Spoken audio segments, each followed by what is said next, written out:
Bonjour, je suis Cyril Attias, entrepreneur dans le digital depuis 1998 et fondateur d'agence-des-médias-sociaux.com. Marketing et influence est le podcast où on prend le temps d'analyser les stratégies marketing, social media et le marketing d'influence. Chaque épisode est l'occasion de rencontrer des professionnels du marketing et de l'influence. Que ce soit des directeurs marketing, directeurs généraux, créateurs de contenu ou même des followers d'influenceurs.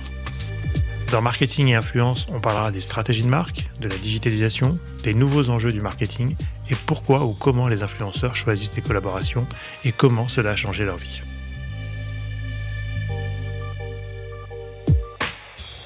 Historiquement, il n'y avait pas volonté de faire de l'argent avec ça. Comme je t'ai dit, c'était vraiment un côté étudiant pour les sages. Et au final, j'ai compris qu'il y avait une valeur derrière. J'ai compris qu'il y avait du boulot et du coup de la valeur et qu'il y avait une audience et que c'était ça qui était intéressant pour les gens avec qui on bossait. Et qu'avoir une communauté aussi engagée, aussi quali, c'était valorisant et ça pouvait se travailler. Là, le podcast a un côté, je pense que tu le sais, qui est très authentique, sincère et les gens se livrent. Et je le vois, moi, en 5-10 minutes, les gens, ils se lâchent et on a des trucs, des anecdotes, tu vois. C'est ça qu'on veut avoir. Ce podcast vous est présenté par agence-des-médias-sociaux.com, l'atelier expert en social media et marketing d'influence. J'ai un pote dans la com. Aujourd'hui, je reçois Valentin Richardot, fondateur et CEO du média spécialisé sur le marketing et la communication. Média le plus trendy du moment. J'ai un pote dans la com fête aujourd'hui ses 10 ans. De simple blog étudiant à média multiplateforme, Valentin revient sur les débuts et le développement de son média. On parle de blog, médias, influenceurs et bien sûr de podcast.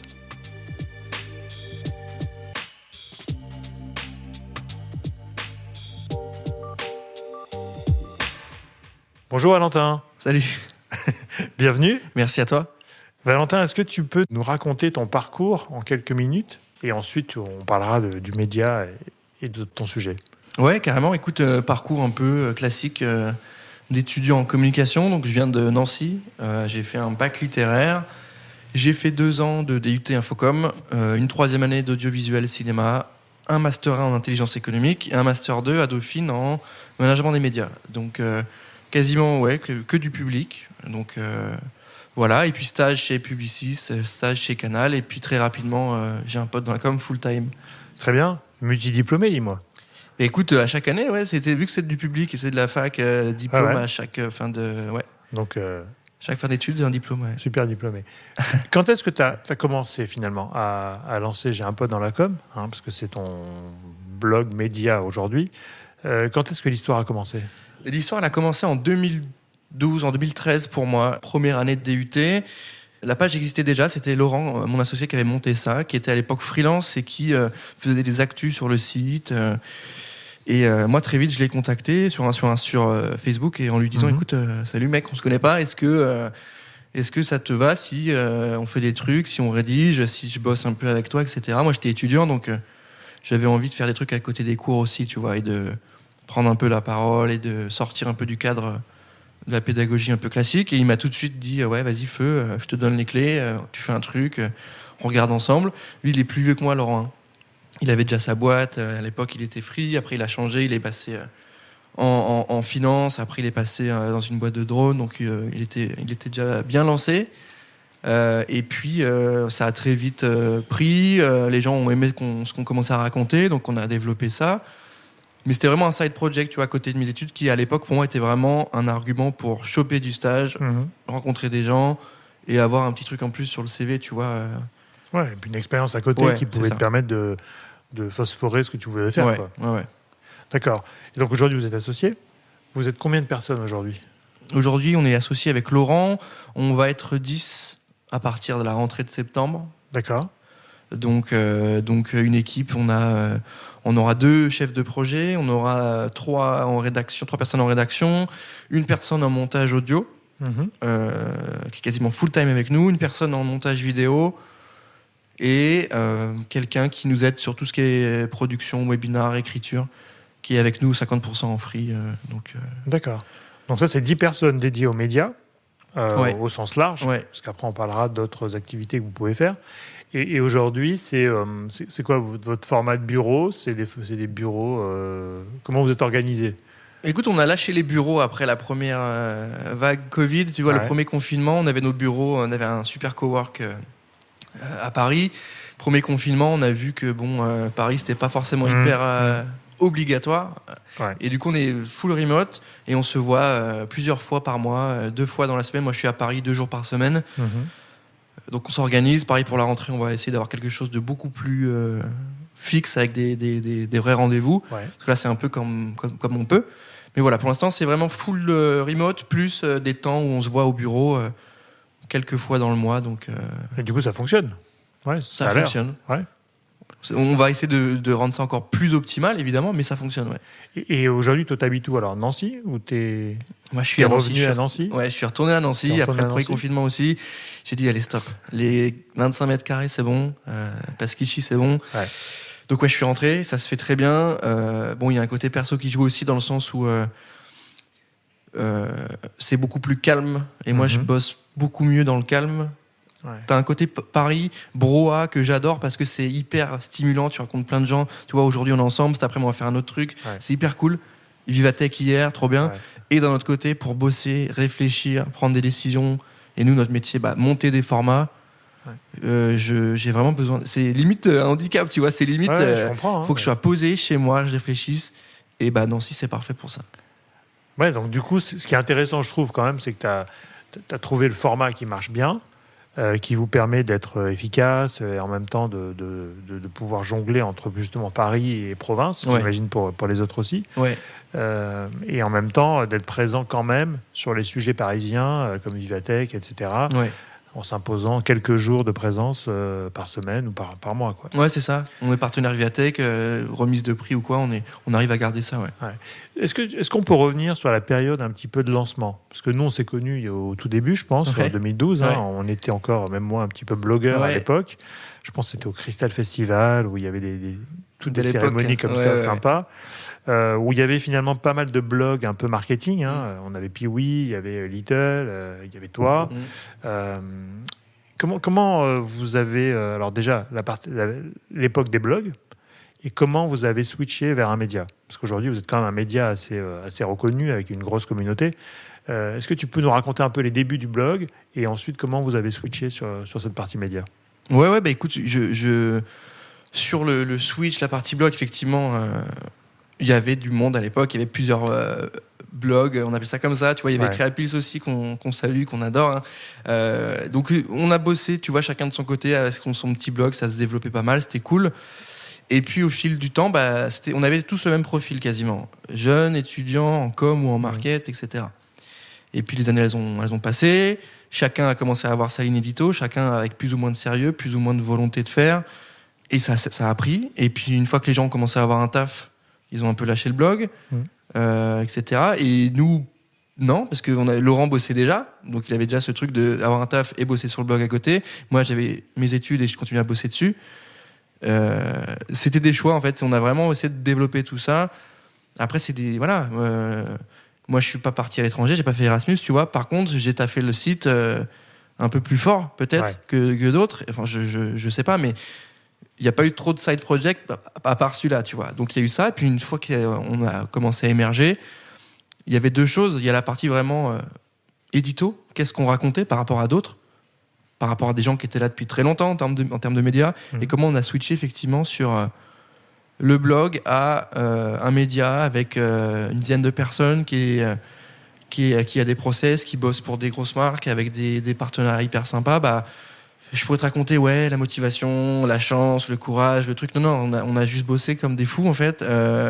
Moi, quand j'étais chez Canal, à la fin du stage, c'était parce que j'étais tout seul, en fait, sur le site.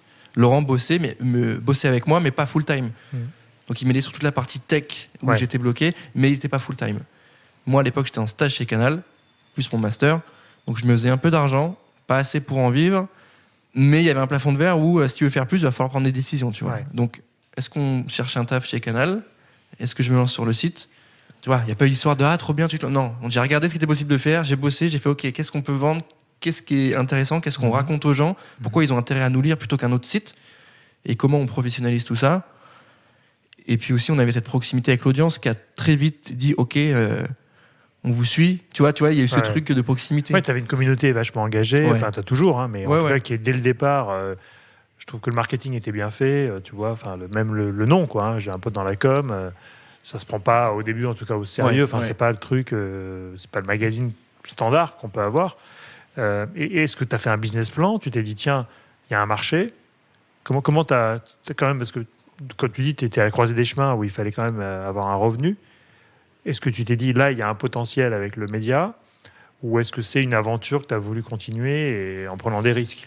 Non, mais historiquement, il n'y avait pas volonté de faire de l'argent avec ça. Comme je t'ai dit, c'était vraiment côté à côté étudiant pour les sages. Et au final, j'ai compris qu'il y avait une valeur derrière. J'ai compris qu'il y avait du boulot et du coup de la valeur et qu'il y avait une audience et que c'était ça qui était intéressant pour les gens avec qui on bossait et qu'avoir une communauté aussi engagée, aussi quali, c'était valorisant et ça pouvait se travailler.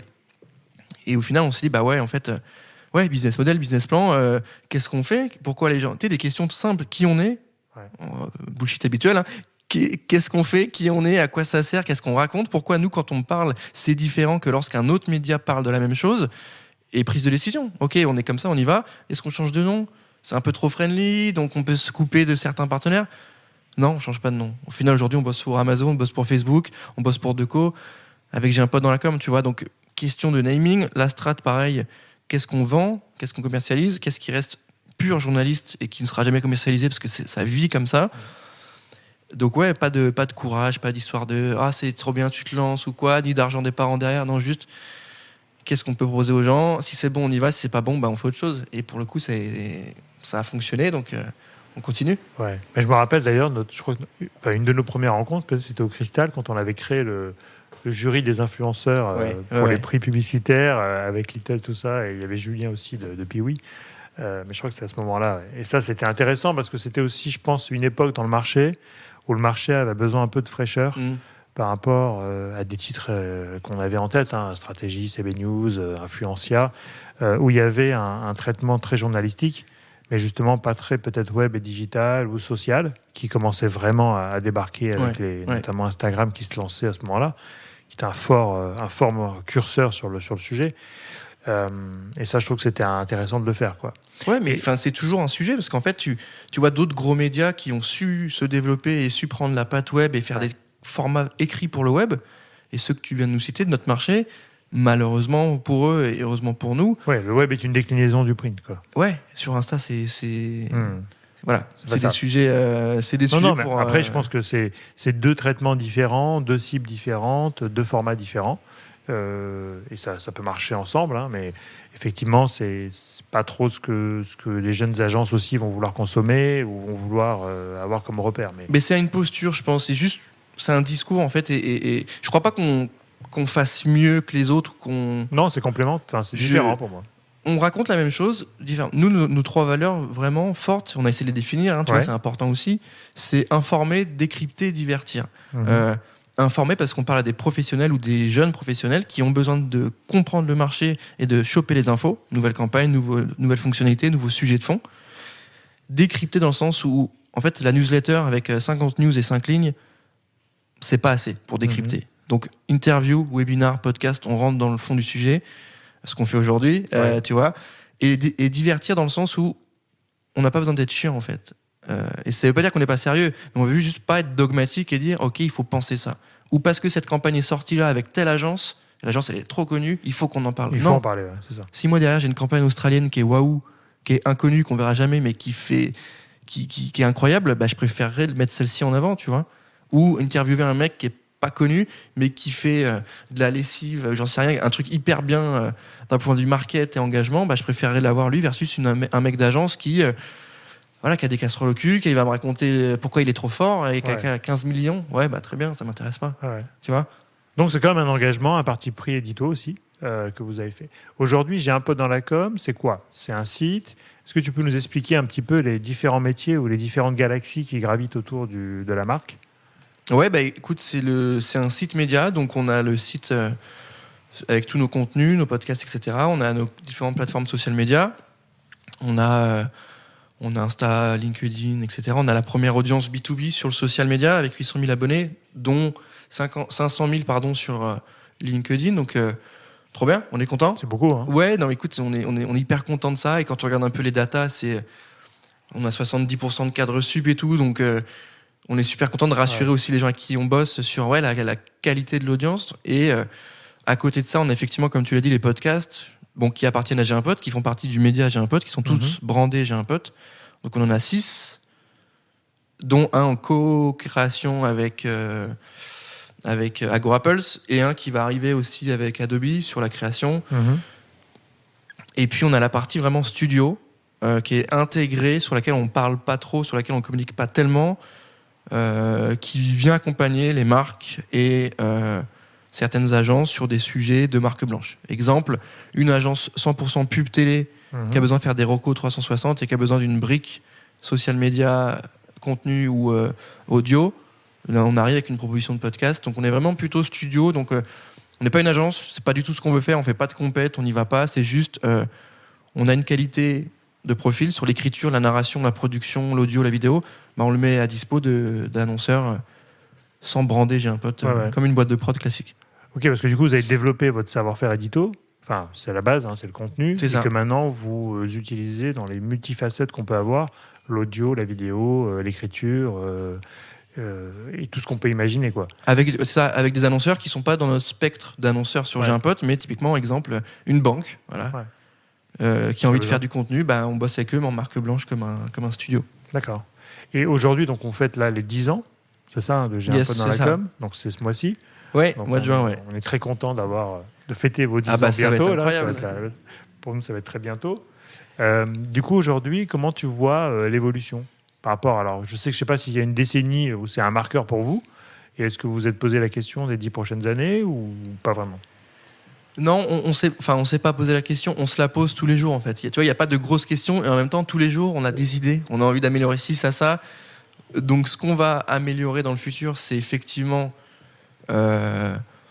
la qualité des réflexions internes et qu'est-ce qu'on veut faire, comment on veut le faire, est-ce qu'on met des moyens de production dans tel format. Donc, tu vois, des réflexions très systémiques sur qu'est-ce qu'on va faire, comment on va le faire, comment on va aussi commencer à réassurer sur qui on est et travailler aussi cette partie un peu profonde de la marque. Et puis, d'un point de vue plus concret, le recrutement, aller taper un petit peu plus du senior ou du middle, tu vois, pour avoir aussi des gens sur qui on peut vraiment mettre des gros sujets de manière hyper autonome. Ça va être nos sujets.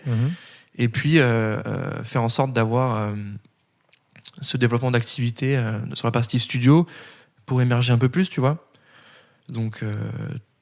on a aussi des idées sur des formats un peu événementiels ou quoi. Enfin, il y a plein d'idées. La vraie question, c'est qu'est-ce qu'on fait, comment on le fait et quand. Mais il y a plein d'idées du côté des petites têtes de J'ai un pote. C'est une question que j'allais te poser parce que l'événementiel, évidemment, post-Covid, on en parle un peu moins. Mais je trouve qu'il y a quand même encore une place à prendre sur ces sujets-là. Il y a eu de moins en moins de formats événementiels, à part des conférences. Et des remises de prix. Et des remises de prix, mais est-ce que c'est le bon format ? J'en sais rien. On n'ira pas. J'enlève tout le suspense pour ceux qui nous écoutent. Il n'y aura pas de remise de prix parce qu'il y en a assez et parce qu'il y en a 3-4 nouvelles chaque année et que je perçois pas forcément la valeur ajoutée tout de suite. Mais... Et puis c'est pas les trucs les plus sympathiques. Non, puis les gens, je pense qu'ils nous suivent pas pour ça en fait, tu vois. Et je crois pas que ça va faire la blague et que ça va matcher de proposer un prix. Ouais, ça peut faire plaisir à 2-3 agences qui vont se reprendre un prix en plus. Mais on joue pas notre rôle en faisant ça. Alors ici, on parle de marketing et d'influence. Alors tu as vécu un peu la partie blog et influenceur, mais comment aujourd'hui tu vois le marché, ta vision un peu d'observation, de ta place d'observation sur le marché, comment tu vois ce marché de l'influence, toi, aujourd'hui ? Il est hyper intéressant, il est hyper stimulant. On en parle avec beaucoup d'agences, etc. Nous, on observe pas mal. Je le trouve à la fois hyper sain, dans le sens où il s'autorégule beaucoup. Les RPP fait pas mal de choses, etc. Les marques ont conscience, les influenceurs aussi, les agences aussi. Et d'un autre côté, ça reste quand même parfois un peu Far West, un peu quantité versus qualité. Tu vois, il y avait une époque où on voulait beaucoup d'abonnés. Après, on est arrivé sur il faut regarder la qualité de l'engagement, effectivement. Et j'ai l'impression qu'on arrive à non, en fait, on regarde que les abonnés, notamment sur TikTok. Donc hyper stimulant, hyper intéressant et en même temps, comment ma marque, je vais la mettre en scène, avec qui ? Ok, il a peut-être beaucoup d'abonnés, mais est-ce que je veux vraiment matcher avec ça ? On l'a vu avec le Festival de Cannes, c'était un vrai sujet. Le parallèle créateur de contenu, influenceur versus expert, tu vois, ou leader d'opinion. Les journalistes sont des experts et des leaders d'opinion qui deviennent des influenceurs parce qu'ils ont une audience et des abonnés. Ouais. À l'inverse, un influenceur ne sera pas forcément fait pour animer une émission ou un podcast.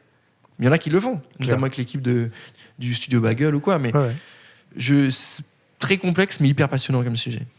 Et tu sens que c'est un marché qui est enfin, du coup, ce que j'entends, hein, c'est que c'est un marché qui est passionnant, stimulant, mais pas très clair non plus pour savoir organiser une campagne où il y a beaucoup d'intermédiaires peut-être. C'est un peu la guerre, tu sais, c'est comme on en parlait au début de l'épisode, là, hein, c'est avec les blogs, tu vois. À l'époque, il y avait des blogs, il y en avait des bons, des moins bons, il y en avait des gros, des plus petits. Tout le monde bloguait, tu vois. Là, c'est un peu pareil. Aujourd'hui, tu as beaucoup d'agents d'influenceurs qui ont 3-4 mecs avec un peu d'abonnés sur Insta ou TikTok qui pensent faire le même job qu'une agence d'influence qui est là depuis 10 ans, tu vois ce que je veux dire. Et je dis pas qu'il y en a un qui est moins bien que l'autre ou quoi, c'est juste que il y a de tout. Il y a du très bon, il y a du moins bon, il y a des très bons créateurs, il y en a des moins bons, il y a des managers qui sont trop bien, qui sont hyper jeunes, j'en connais, j'en ai rencontré qui sont incroyables alors qu'ils ont 25 balais, et d'autres qui pensent qu'il suffit d'avoir 3-4 réseaux de créateurs pour monter du business avec des produits pas ouf. Tu vois, il y a un peu de tout. Ouais. Après, je pense que c'est une histoire de génération, une histoire de popularité de ce sujet. Hein. Et je crois que les médias en ont beaucoup parlé. Nous, on a peut-être 3-4 coups de téléphone par jour de jeunes, hein, même de mineurs, qui nous appellent pour devenir influenceurs. Parce qu'ils pensent que c'est le Graal, qu'on ne travaille pas, on est payé, on voyage. Donc il y a aussi ce fantasme de l'influenceur qui attire beaucoup de monde, qui attire aussi beaucoup de créateurs, beaucoup d'agences, beaucoup de gens qui ont monté des agences qui viennent pas du tout du milieu de la com, mais qui faisaient autre chose, mais complètement autre chose, et qui se sont dit il y a peut-être de l'argent à faire là-dessus aussi, parce que c'est clairement aujourd'hui un marché d'opportunistes qui arrivent, en tout cas ceux qui arrivent sur ces sujets-là, mais qui des fois ont une vision intéressante, je trouve. Mais comme tu dis, il y a un peu de tout. Mais aujourd'hui, toi, par rapport à ça, est-ce que tu sais que tu vois, par exemple, les marques qui veulent vraiment investir sur ces sujets-là, ou quand tu fais, par exemple, sur branding, hein, sur le podcast, alors c'est peut-être pas les sujets dont vous parlez, mais est-ce que tu sens qu'il y a une appétence quand même sur ces sujets sur lesquels ils sont obligés d'y aller, surtout post-Covid? J'imagine que ça a changé.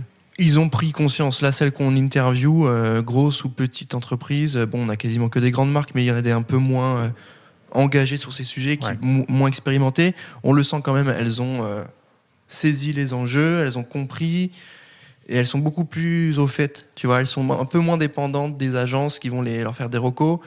Et elles sont un peu plus exigeantes. Je pense à Mythique, qui avait fait un format sur Twitch avec des créatrices, etc., autour des rencontres.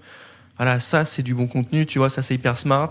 C'est des collabs avec des influenceuses qui sont dans le sujet, qui marchent bien. Et c'est bien fait, tu vois. Donc, alors que c'est quand même pas initialement leur sujet. Et c'est compliqué aussi de faire de la promo d'un site de rencontre, etc. Enfin, c'est pas simple, c'est compliqué à gérer, tu vois. Et je trouve qu'ils font des super trucs. Voilà, au global, je sens que les marques sont de plus en plus au fait. Mais c'est normal, parce que vous, en tant qu'agence, vous le faites bien, la RPP le fait bien, les grands médias en parlent, tu vois, donc on peut plus faire comme si on savait pas, tu vois, on peut plus dire, tiens, j'ai fait une collab commerciale, je connais pas les règles d'éthique. Non, tu les connais, juste tu les respectes pas. Fais ce que tu veux. Par contre, est-ce que tu as un avocat, est-ce que tu as un budget prévu pour ça? Et il y a des marques qui ont ce budget prévu pour ça, notamment des marques un peu alcool ou quoi, qui savent que c'est un peu limite à chaque fois, mais qui en même temps savent que créativement parlant, si elles font pas ça, elles prennent jamais la parole. Donc tu vois, il y a une maturité et c'est la manière dont elles vont jouer avec ça. Donc là, tu vois, on parle de médias, mais alors j'aimerais aussi t'entendre sur la version du podcast. C'est-à-dire que comment tu vois aujourd'hui ce marché? Parce que là, vous avez lancé donc vos 6 émissions, c'est ça, hein, de podcast. C'est assez récent, non? Ça date de combien de temps? C'est le premier format, c'est Charbon, que tu connais, qui a 3 ans. 3 ans déjà. Qui était, et on s'est dit, en fait, déjà à l'époque, on s'est dit, putain, il faut y aller parce que si on n'y va pas, ça sera trop tard. Et déjà à l'époque, c'était un peu trop tard, tu vois. Et on s'est dit, il faut qu'on y aille. Donc on a bossé, on s'est dit, voilà, compliqué. Mais on a 6 émissions, dont Charbon. Le premier, à 3 ans, c'était avec Jacques Séguéla. Je la refais, t'amuser avec un petit montage. C'était avec Jacques Séguéla, le premier. Et les autres sont arrivés, il y a Branding, il a 1 an et demi. Insight, il a 1 an. La revue du social, il a 1 an et demi. Enfin voilà, c'est assez... c'est entre 3 et 1 an et demi. Et est-ce que c'est du média que tu médiatises, enfin que tu sponsorises, j'imagine, que tu sponsorises par des marques? Est-ce que c'est la même économie que sur le web pour toi, ou est-ce que c'est des modèles aussi à inventer peut-être? C'est tout ça. C'est différent en fait. Il y a du one shot, la monétisation par écoute, comme pour être sur YouTube ou par trafic, ne marche pas parce qu'il faut faire des millions d'écoutes. Très concrètement, les outils de solutions publicitaires sont très bien, mais ça ramène pas d'argent parce qu'il faut des millions d'écoutes. Donc ça dépend. Nous, on a un format qui se médiatise pas du tout. On a des formats qui en one shot. Tu vois, typiquement branding. On en a vendu 1 ou 2 avec différentes marques qui avaient des vrais gros sujets, qui avaient envie de passer par nous. Mais au global, c'était de l'édito classique. Là, on a trouvé un sponsor pour l'année prochaine. Mm-hmm. Mais tu vois bien, on l'a sorti en édito classique, qui n'avait pas vocation à être sponsor, tu vois. Donc là, le sponsor, il va sponsoriser l'émission, enfin la saison, c'est ça, complète. Ouais. Et donc, il y aura un message publicitaire à chaque intro, intégré, hyper natif, comme vous regardez Quotidien avec Jules, tu vois, ou avec Célio. Très bien. Et ça, les marques, du coup, sont assez prêtes à jouer le jeu, quoi. Elles sont prêtes à jouer le jeu, elles savent... C'est pas un sujet quanti ou non, ça, voilà. Quand elles partent avec nous, elles savent un peu... Et il y a aussi ça, c'est que bosser avec nous aussi, il y a aussi cette promesse d'une proximité, d'une transparence, et c'est très très bête. Hein. Mais quand on nous fait un mail avec un sujet, il y a une réponse en moins de 24 heures, tu vois. Ouais. C'est bête, hein, mais pour nos clients, c'est hyper important parce qu'ils ont été habitués à des trucs, il faut courir après le journaliste, il répond pas, tu connais. Ouais. Donc ces podcasts-là, ils sont monétisés depuis très peu sur branding à l'année, donc on est très content. Et ça dépend. Soit c'est du natif, comme je viens de te dire, au début à la fin, soit c'est carrément une série d'épisodes. Tu vois, notre podcast Charbon, entrepreneuriat, etc. On l'a fait sponsor sur 8 épisodes par l'incubateur de Havas. D'accord. Et parce que start-up, innovation, etc. Ouais. Et ils ont pris 6 épisodes sponsor avec Havas, où on dit voilà, épisode en collaboration avec l'incubateur à start-up de Havas. Donc là, ils te fournissent les invités, ils te font le casting des invités. Ouais. Toi, tu travailles l'édito. Ouais, enfin, les questions, ça vient de toi, c'est pas des questions qui viennent de la marque. Nous, c'est ce qu'on dit, c'est liberté de... Ouais. C'est nos recos, en fait. Si on fait différemment, ça marchera pas, donc vous allez payer pour un truc qui sera moins bien. Donc autant nous laisser faire, en fait. Et ça, du coup, c'est assez nouveau, non? Parce que je pense que, enfin, je sais même dans les médias, chaque média lance un peu ses podcasts. Mais alors, on a les radios qui font du replay des émissions radio, ce qui est plutôt naturel et plus simple, je dirais. Et puis, tu as des médias qui font des podcasts sur une extension de l'édito. Vous avez fait quand même le parti d'avoir un édito podcast pour chaque type de cible, en fait. Si je regarde Charbon, c'est peut-être pour les jeunes entrepreneurs ou les gens qui veulent se lancer et qui veulent s'inspirer. Branding, c'est vraiment pour découvrir une marque et comment ça fonctionne. Donc ça, moi, je trouve ça assez nouveau, non, dans le monde des médias. Bah, ça dépend, tu vois, ça dépend de la typologie de médias. En fait, Europe 1, RTL ont un peu tout cassé dans le game depuis un an et demi, en faisant des formats de partout avec des grosses têtes d'affiche et avec des sujets bien précis. L'histoire, le sport, c'est trop bien. Slate le fait aussi sur différents formats. Maintenant, on s'est posé la question, enfin, c'est hyper naturel, en fait. C'est qu'est-ce qu'on raconte et quel est l'intérêt de passer sur le format audio? Qu'est-ce qu'on raconte? Si c'est raconter la même chose qu'en écrit ou qu'en vidéo, ça marchera pas. Il faut qu'on réfléchisse l'écriture, les questions, la mécanique, avec un vrai objectif. C'est de la création de contenu, hein. Ouais, mais voilà, branding, on s'est dit, les gens d'agence ou quoi, de marque, on les a déjà tous vus quasiment en vidéo, en interview. Ouais. Là, le podcast a un côté, je pense que tu le sais, qui est très authentique, sincère, et les gens se livrent. Et je le vois, moi, en 5-10 minutes, les gens, ils se lâchent, et on a des trucs, des anecdotes, tu vois. C'est ça qu'on veut avoir. Et on veut que le mec nous parle de la marque, l'histoire du logo, d'où vient ce logo, pourquoi. Donc c'est une écriture plutôt logique, en fait. Tu prépares évidemment avec tes invités, j'imagine, les questions avant, pour qu'ils puissent un peu avoir des réponses. Nous, bien sûr. Ça dépend des formats. Tu vois, genre branding, c'est des grosses marques, donc ils ont besoin d'être cadrés. On leur envoie les questions, il n'y a pas de piège, c'est quasiment les mêmes. Sur Charbon, on envoie une trame, mais je la suis très rarement, en fait. Parce que les mecs, ils se lâchent tellement que... Et c'est hyper cool. Et sur Insight, là, c'est vraiment tendance de pub, marketing. On va casser des problèmes. Donc, 5-6 grosses questions. Puis après, si je vois qu'il y a un vrai truc à creuser, je lui dis non, par contre, là, tu vas parler de data. Il faut que tu me développes parce qu'on n'a pas assez d'infos. Ouais. Est-ce que tu imagines aussi développer la vidéo? C'est-à-dire que là, on est sur l'audio, on a vu l'écrit. Alors, tout ce qui est webinar, je ne veux pas considérer ça comme de la vidéo, parce que c'est des présentations, on va dire en Zoom, mais, ou peut-être que vous en avez déjà, hein, je ne sais pas, des formats vidéo sur des sujets. Enfin, est-ce que c'est des sujets que vous avez développés? Oui, nous, on a des formats vidéo. Après, c'est pareil, nous, on ne souhaite pas faire de la vidéo pour faire de la vidéo si ça ne fonctionne pas. Enfin, moi, des interviews face cam, j'en ai vu 15 000, avec les mêmes gens, les mêmes directeurs de création. Qu'est-ce qu'on raconte en fait? Donc moi je préfère bosser un reportage, un format long de 10 minutes avec un partenaire où on fait un truc trop bien, où on se déplace, on va voir des gens et ça c'est cool, plutôt que des face cam. Ah, faut faire des formats réseaux sociaux courts, etc. Non, nos formats réseaux sociaux on les a déjà, on fait déjà des formats courts de 60 secondes avec décryptage d'une actu, avec de la voix off, 3 anecdotes sur une marque, tu vois, hyper punchy, hyper efficace. Faut pas confondre ce qu'on veut raconter et ce qu'on doit raconter en fait. T'amuses pas à faire un face cam sur Insta si la personne, tout ce qu'il te raconte tu le sais déjà. C'est soit la personne est connue et ça peut être un peu cool, soit elle est pas connue mais c'est hyper intéressant ce qu'elle raconte. Si t'as pas l'un ou l'autre, laisse Combini faire les face cam en fait. Ils sont très bons. Oui, c'est un format pas, qu'ils mais ont préempté quoi. Ouais. S'il y a pas d'écriture, ça sert à pas à grand chose, tu vois. J'ai pas envie de m'amuser à dire on fait de la vidéo pour faire de la vidéo si on fait 2000 vues au global, tu vois. Et tout ce qui va être... alors aujourd'hui, est-ce que tant que vous êtes en France, est-ce que vous avez des projets d'extension ou d'expansion? On travaille de plus en plus en proximité avec le Luxembourg. Moi, étant de Nancy, c'est facile. On a quelques events là-bas, donc ils ont un gros marché et c'est hyper stimulant. Et d'un point de vue business, ils savent vraiment où est-ce qu'ils veulent aller. Les agences sont hyper matures. Paradoxalement, avec la taille du pays, tu vois. Donc c'est trop bien. Et on a des lecteurs en Suisse et en Belgique, donc il y a peut-être des sujets. On a quelques agences clientes qui sont en Belgique. Et on avait effectivement un enjeu de se rapprocher du Québec pour faire des events là-bas, qu'on n'a pas développé à cause du Covid.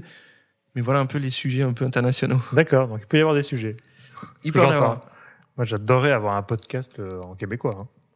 Écoute, on peut s'amuser. Je sais pas faire l'accent. Si je savais le faire, je t'en aurais fait une imitation. Tu vas nous trouver un partenaire en local. Ah ouais. Ça peut être très drôle. Ça peut être très drôle parce que, non pas qu'on veut se moquer des accents des Québécois, mais je trouve qu'ils ont une sincérité dans leur approche qui fait la différence en fait. C'est pas du tout. Ils sont nature, je trouve. Et je trouve ça pour le podcast hyper intéressant. Ils ont le côté très français de proximité, etc. Ils ont le côté très américain de OK, c'est du business, de combien tu me parles, qu'est-ce que je gagne, on deal ou pas. Et ça, c'est quand même assez appréciable. C'est le côté nord-américain, c'est le meilleur des mondes. Hein. C'est clair. Nord-américain francisé, quoi. Mais OK, super. On a beaucoup vu aussi un autre domaine, et là on va parler un peu plus d'influence peut-être, mais tu sais, les téléréalités, etc. Quel est ton point de vue là-dessus, toi? Ce phénomène de télé-réalité. J'en ai rien à foutre, tu vois. Objectivement, franchement, je Comment consomme ça pas. Tu n'es pas fan des télé-réalités? Non, mais en fait, ça me fait limite mal au cœur de voir ce sujet-là, quoi. Après, c'est des sujets de fond, et évidemment que tu te taperas jamais du Arte à 18h. Mais que tu devrais, parce que tu vois, donc, je consomme pas, et je trouve ça hyper, je suis pas du tout, je vais pas te rassurer sur ce que je pense, tu vois, genre je trouve ça hyper sombre et je trouve que on a une dépendance d'une partie de la jeunesse à ces contenus-là qui moi me fait un peu peur, alors que j'ai que 27 ans, tu vois. Ouais, c'est ça. Non, et voilà, si tu me parles de télé-réalité, sincèrement ça me débecte un peu et j'interdirais ça, tu vois, j'interdirais ces formats et en même temps je me dis mais attends, on n'est pas en URSS, ouais c'est vrai, mais ça dessert totalement, tu vois, on lutte pour engager ces jeunes qui le sont, hein, qui ont une vraie réflexion, et en même temps on leur sert des trucs comme ça. T'as un côté libre arbitre où t'as le choix de regarder ou pas regarder, et en même temps t'as le truc de les gars, vous savez ce que vous produisez comme contenu, vous savez ce que vous diffusez à nos jeunes, vous avez conscience de ça, donc. Et en même temps c'est du business, et en même temps il y a des gens qui travaillent dans les chaînes de télé et ça fait tourner l'économie, donc. Après, je suis d'accord avec toi. Ce qui est un peu paradoxal, c'est que d'un côté, on a des ARPP, des agences responsables, des influenceurs responsables, qui essayent de normer un marché et de l'organiser avec des règles, d'accord? Pas juste pour avoir des règles, mais des règles de comportement presque. Et d'un autre côté, on a tout l'inverse qui se produit sur ces sujets-là, et qui sont malheureusement aussi, je suis d'accord avec toi, hyper suivis par les jeunes, parce qu'il y a un côté voyeur, il y a un côté voici ou public en temps réel, tu vois. On va voir les conneries des gens ou voir ce qu'ils font au quotidien, quoi. Donc il y a ce côté voyeur aussi de ces téléréalités. Et finalement, malheureusement, c'est vrai qu'elle communique beaucoup sur tout ce qu'il faut pas faire et que beaucoup de gens, beaucoup de médias aussi retiennent que l'influence, ça peut être que ça, ou attention à l'influence. Dubaï aussi, c'est pareil, tu vois, c'est un système de valeurs. Une fois que tu as identifié ce en quoi tu crois, tu es fidèle ou pas. Ouais, c'est une route différente, quoi. Putain, Dubaï, je vois des gens que ça fait rêver, tu vois, même des gens que je connais très bien. Dubaï, moi, je mets pas les pieds à Dubaï, tu vois, par principe, parce que ce que ça représente, tu vois. T'as été à l'école en France, dans du public, c'était obligatoire. T'as eu de l'instruction. Plus si tes parents ont été là, de l'éducation, et tu te barres à enfin, c'est pas sérieux. C'est immoral. Non, mais c'est pas sérieux, tu vois. Et j'ai l'impression d'avoir 45 ans, tu vois. mais c'est vrai que dans ce métier, on vieillit très très vite. C'est pas sérieux, et tu peux pas ça fonctionne pas. Mais en même temps, c'est peut-être ce qui fait les gros trafics sur ton site quand tu parles d'un bad buzz télé-réalité. Même pas. Je crois, on traite même pas ces sujets, je crois, peut-être. D'accord, il y a de quoi faire. Hein. Non, ouais, c'est pour ça. Tu vois, sinon on change de taf et on fait que ça, et non, on en a pas parlé, je crois. Bon, j'ai un pote à Dubaï, tu pourrais faire ça. Ah ouais. tu fais un Gorafi à côté. J'arrive pas à me projeter. Ouais, mais c'est ça. Effectivement, un truc un peu satirique. J'ai un pote à Dubaï, c'est tout le marketing d'influence, mais d'un point de vue très satirique. Très inversé, quoi. Ouais. Écoute, on arrive à un moment de l'épisode où je vais te poser une question d'association d'idées. Donc, je vais donner quelques mots. L'idée, c'est que tu me répondes avec un seul mot, dans la meilleure des cas, et assez rapidement. On fait un ping-pong. Ok, je me prépare. T'es prêt? Bon, il y a pas de buzzer, hein, mais on est tranquille. Alors, c'est des mots en lien avec la pub ou pas, ou c'est vraiment ce que je pense? Je sais pas. Je vais te dire un mot, tu me dis ce que ça t'évoque. Ok. Internet. Liberté. Podcast. Plaisir. Publicité. Créativité. Médias. Data. Blog. Histoire ancienne. Et le dernier, TikTok. Mi-cuit parce que à la fois c'est la porte des enfers, tu vois. À la fois c'est la porte des enfers sur plein de trucs, et à la fois il y a des trucs hyper créatifs, genre x10 par rapport à Insta, tu vois. Alors allons sur TikTok. On a fini les questions bizarres. TikTok aujourd'hui, c'est un phénomène qui explose. Ça, c'est pas un secret pour tout le monde. Il y a aussi un peu de tout et un peu n'importe quoi, mais il y a quand même une ascension incroyable. On peut parler de Kabilé, qui est quand même le plus connu, qui est en train de dépasser les américaines d'Imelo, tu vois, les deux sœurs, puisque je crois qu'il a 140 millions de followers, hein, et je crois qu'il y a 2 mois, il en avait 99 millions. Donc il a quand même gagné 40 millions en quelques mois, ce qui est juste fou. Est-ce que tu crois que cette plateforme est en train de changer les règles du jeu, ou bien est-ce que c'est une plateforme du moment, et où à un moment donné, ça va se dégonfler pour X raisons qu'on connaît pas encore? Non, ils sont clairement en train de casser les codes. Et puis, enfin, ils le disent clairement. C'est pas un réseau social, tu vois. Dans leur message, c'est pas faites de la vidéo ou quoi. C'est faites du TikTok, tu vois. Créez des contenus TikTok. Et il y a une vraie patte, il y a un vrai état d'esprit. Donc effectivement, t'as le côté un peu moins artistique ou ultra léché d'un Instagram, et en même temps, t'as des concepts des fois qui sont tellement insightés, tellement dans ta vie de tous les jours, qui sont très drôles et qui sont hyper créatifs, tu vois. Alors oui, c'est la porte des enfers, comme je te disais, et en même temps, t'as des gens qui sont talentueux, qui émergent là-dessus et qui arrivent à faire des contenus hyper engageants et hyper sympas, ouais. Tu travailles, toi, avec la plateforme? Enfin, vous avez des liens avec eux pour... Nous, on les a rencontrés il y a déjà quelques mois. On travaille pas particulièrement avec eux. J'ai un pote qui est sur TikTok, donc on crée nos formats dessus en natif directement. Mais on est en train de travailler un peu avec eux sur des sujets un peu plus nouveaux formats, créativité, pour de la conf ou autre. Ouais. Et aujourd'hui sur TikTok, ça marche bien, vous? Enfin, c'est un sujet exploratoire, j'imagine. On n'y est pas depuis très longtemps, donc j'ai pas forcément de retour à te donner de manière hyper objective. Ça démarre, quoi. Ça démarre. Écoute, on arrive vers la fin de l'entretien. Alors, on a les travaux chez le voisin. Ça, c'est les aléas de Paris, hein, tu sais ce que c'est. Si tu avais un conseil à donner à un jeune entrepreneur aujourd'hui, qu'est-ce que tu pourrais lui conseiller? C'est la question que je pose normalement dans mes podcasts. Mais là, je te demande la réponse. Non, c'est de bosser sérieusement et intelligemment, en fait. Parce que, encore une fois, c'est toujours ce que je raconte, mais il y a plein de facteurs dans l'équation. Il y a plein de choses que tu maîtrises pas. L'argent que tes parents vont te filer, ton contact, ton école, tes réseaux, tout ça. Mais il y a une maîtrise que tu peux maîtriser, c'est la quantité et surtout la qualité du taf que tu vas fournir pour y arriver. Avec Internet, tu as accès à plein de choses. Exemple, tu vois, Vivatech, j'y ai pensé hier, mais genre, le nombre de boîtes qu'il y a. Tu prends ton billet pour le samedi, grand public, tu vas faire des trucs, tu vas faire des vidéos, tu vas rencontrer des gens. Je te dis pas que tu vas trouver un taf ou que tu vas signer un devis ou que tu vas faire des trucs là-bas, mais c'est sûr que si tu restes chez toi, il va rien se passer. Donc tu vois, c'est vraiment le conseil le plus long du monde, bosser sérieusement et surtout efficacement, et c'est le seul truc que vous pouvez maîtriser en fait. Et ça va tomber, un jour ou l'autre ça va tomber, plus vous taffez, plus ça va tomber. Les autres trucs on maîtrise pas. Voilà, c'est pas grave, tu auras pas d'argent, tes parents vont pas être millionnaires d'un coup, c'est pas grave. Toi par contre tu vas pouvoir charbonner comme un fou, et de manière intelligente surtout. Ok. Et aujourd'hui, est-ce que tu as un livre de chevet ou un livre de référence qui te guide un peu ou qui t'a guidé à un moment donné? Non, je devais lire le livre l'auteur américain Power. Je sais pas si tu vois ce bouquin qui est hyper connu, que tous mes potes me recommandent, mais qui est beaucoup mieux en anglais. Ouais, parce que la traduction française, elle est pas ouf. Sauf que moi, lire en anglais, c'est chaud. Ça va être très long. Un livre audio. Voilà, donc il y a ce bouquin-là qui est dans ma tête que je dois lire et qui est censé faire le job, mais que j'ai pas encore commencé. Ok, bon, mais c'est déjà un premier débat. Il y a un objectif. Il y a un objectif au moins, tu vois. Écoute, de toute façon, rassure-toi, la question sur les livres, c'est la plus complexe. Ah ouais? Bon, écoute, ça va. Et alors, dernière question. Est-ce que tu aurais quelqu'un à me recommander pour le podcast? Est-ce que j'ai quelqu'un à te recommander? Plutôt agence, annonceur, créateur? Quelqu'un d'intéressant. Ouais. Même hors agence, hors com, il n'y a pas de... Quelqu'un d'intéressant. Écoute, oui, écoute, toi, tu peux venir dans Charbon, ce qui m'arrangerait beaucoup plus, parce que c'est moi qui pose les questions, et comme tu le vois, je suis beaucoup plus à l'aise à poser les questions qu'à y répondre. J'imagine bien, ouais.